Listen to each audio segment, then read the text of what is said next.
Welcome. This is James Corbett of CorbettReport.com.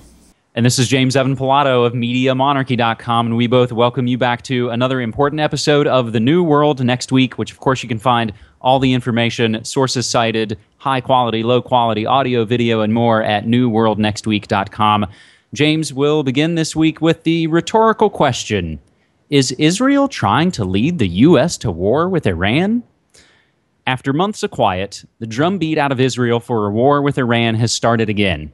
Iran is on the verge of a nuclear bomb, a point of no return as some Israeli politicians have it, and squadrons of anonymous sources, credulous reporters, and columnists have been mobilized to get out the word.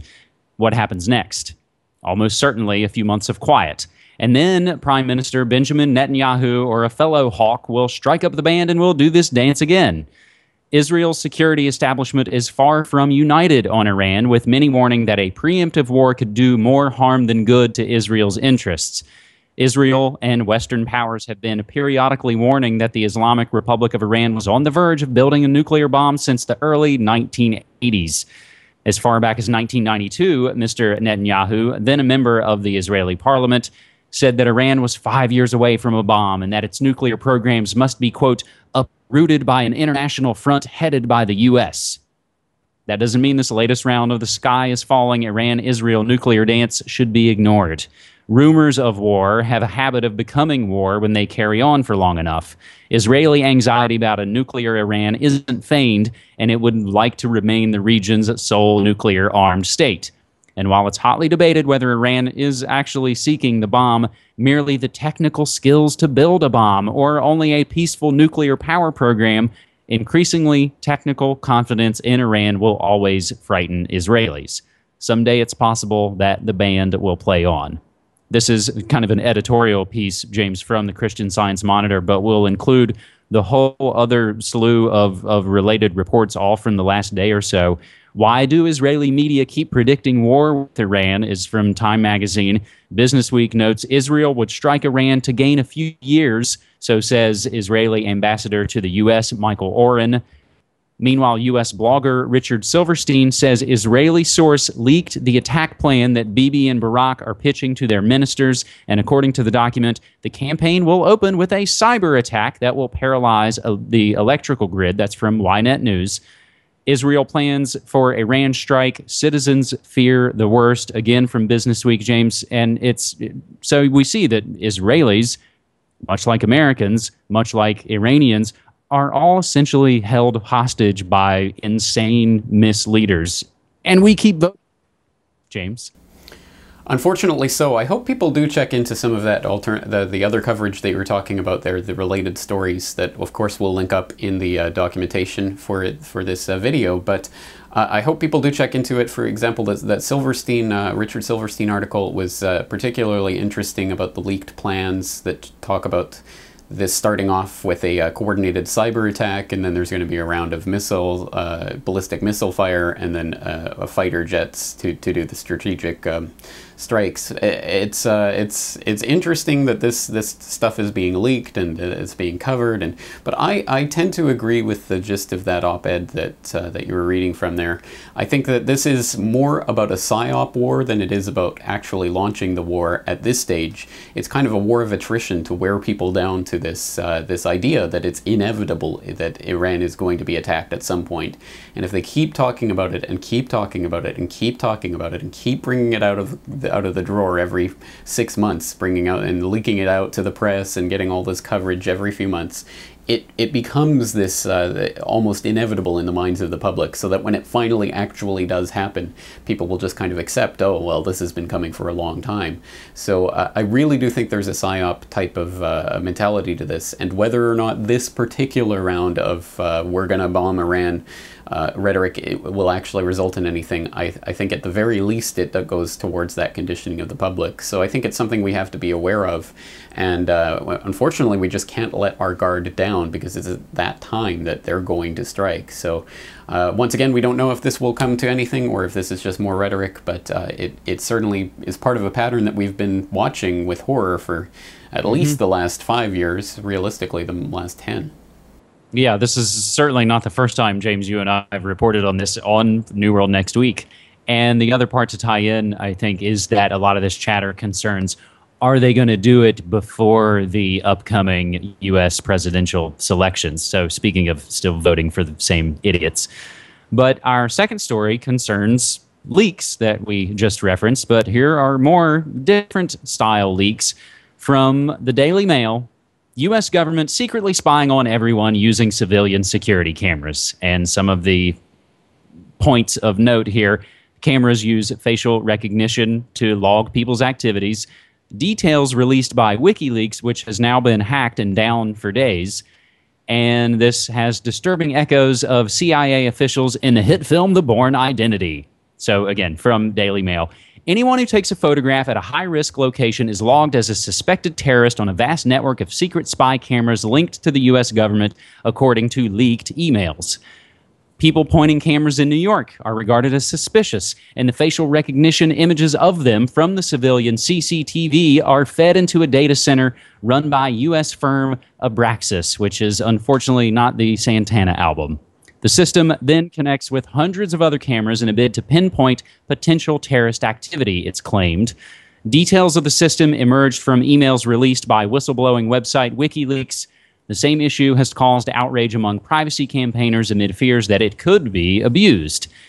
It has disturbing echoes of the film The Bourne Identity, starring Matt Damon, in which CIA officials use a network of spy cameras to track around the world someone they thought they had assassinated.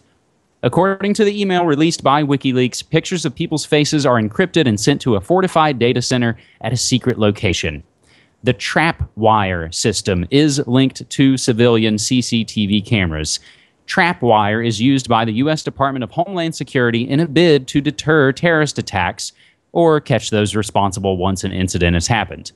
According to the company's own documents from 2007, TrapWire is a, quote, unique predictive software system designed to detect patterns of per-attack surveillance, end quote. This includes photographing, measuring, and signaling.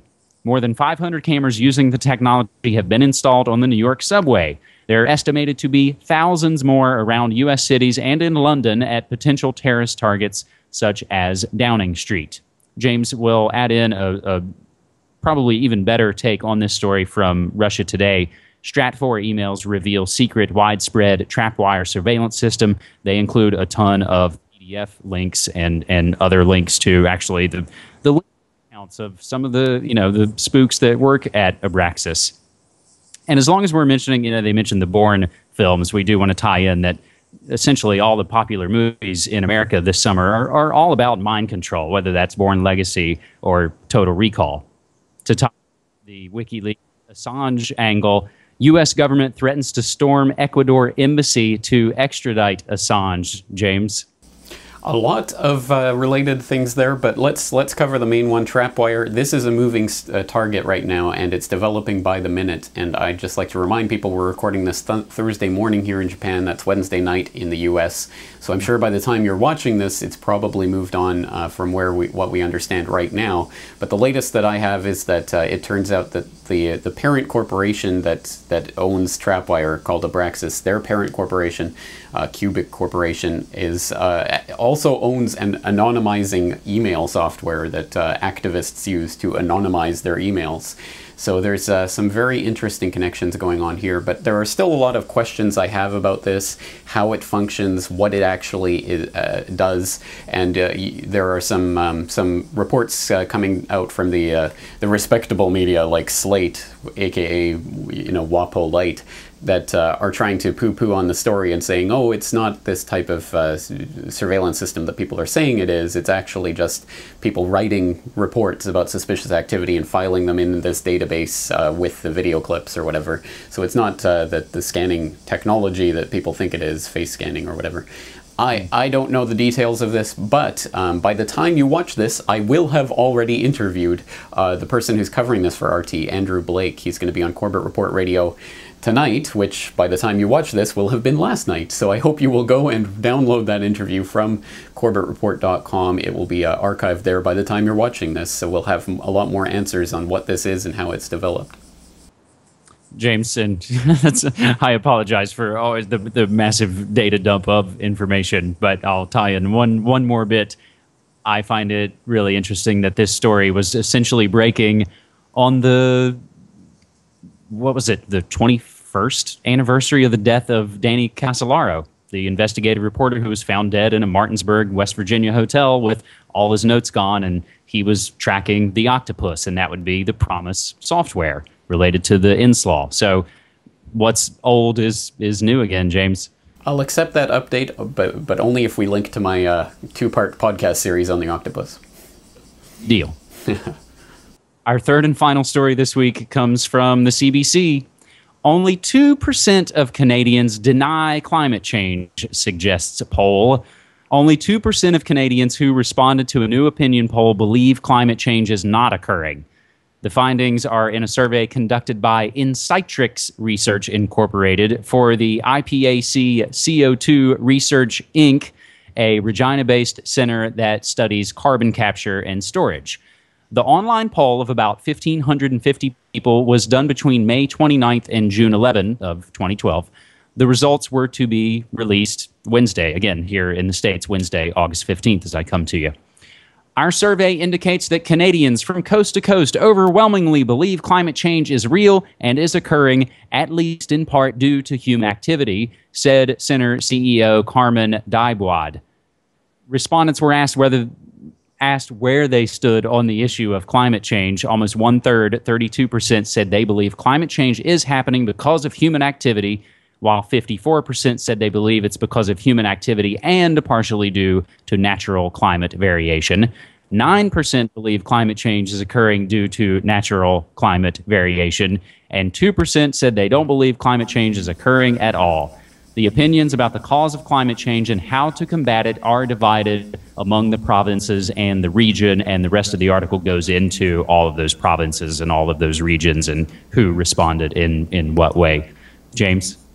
And for people who aren't up on their Canadian regions or whatever, it basically just devolves into, look at those Westerners, they're all so stupid, they don't believe in science, etc., etc. But this story is a perfect example of how the mainstream media treats people as stupid morons who can't think for themselves, because it frames the entire thing. The headline is that lowest common denominator sensationalism. Oh, only 2% of Canadians don't believe in climate change. Well, what does that mean? Who doesn't believe in climate change? Who doesn't believe that the climate is changing? Well, even the climate change, the man-made global warming skeptics believe in climate change. I mean, that's the underlying point of this. Everyone knows that the climate is constantly changing. The question is assigning what is the reason for that.